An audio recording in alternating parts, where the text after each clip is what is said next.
కొమరంభీం ఆసిఫాబాద్ జిల్లా కోలాంగూడలో గర్భిణిని ఆసుపత్రికి తరలించేందుకు కుటుంబ సభ్యులు తీవ్ర ఇబ్బందులు పడ్డారు. స్థానిక వాగు ఉధృతంగా ప్రవహిస్తుండటంతో రాకపోకలు నిలిచిపోయాయి. దీంతో గర్భిణిని ఆసుపత్రికి తరలించేందుకు స్థానికులు సాహసం చేశారు. గర్భిణిని డోలీపై మోసుకుంటూ ఉధృతంగా ప్రవహిస్తున్న వాగును దాటారు. ప్రాణాలకు తెగించి మహిళను ఒడ్డుకు చేర్చడంతో అందరూ ఊపిరి పీల్చుకున్నారు.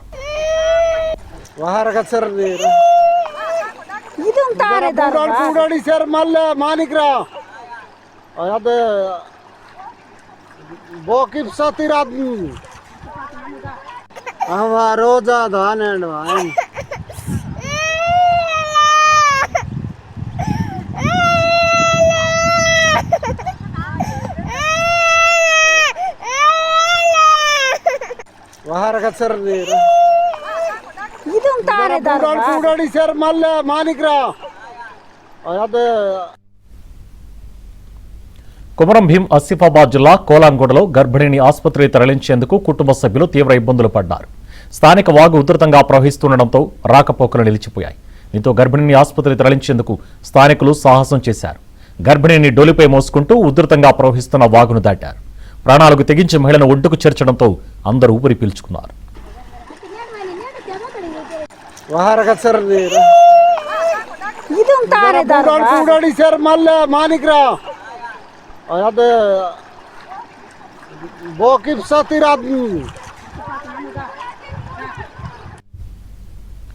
కెరిమిని మండలంలో గర్భిణిని వాగు దాటించడానికి తీవ్ర ఇబ్బందులు పడ్డారు గిరిజనులు. ఈ అంశంపై మరిన్ని డీటెయిల్స్ మా కరెస్పాండెంట్ మాంతయ్య అందిస్తారు. మాంతయ్య.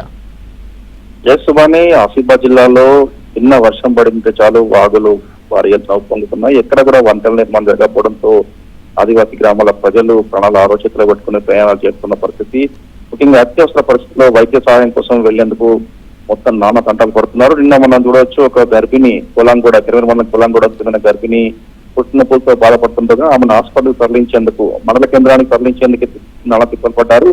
సమీపంలోని వాగు ప్రమాదకరంగా పొంగిపోవడంతో గ్రామస్తుల సాయంతో ఆమె భర్త ఆమెను ఒక స్ట్రెచర్ పై కూర్చుండబెట్టుకుని ప్రాణాలు తెగించి వాగును దాటించారు. అక్కడి నుంచి కెరమరి ప్రాథమిక ఆరోగ్య కేంద్రానికి మెరుగైన చికిత్స కోసం ఆదిలాబాద్ నుంచి తరలించారు.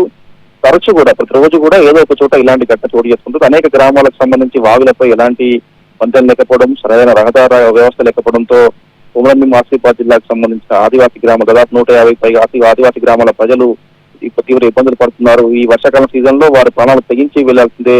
ఇంకా పిల్లలకు స్కూల్ మానేయడం, అదేవిధంగా వైద్యం అత్యవసర కోసం ప్రాణాలు తెగించాల్సిన పరిస్థితి ఏర్పడుతోంది. Subhani. Right, thank you Manthaiah.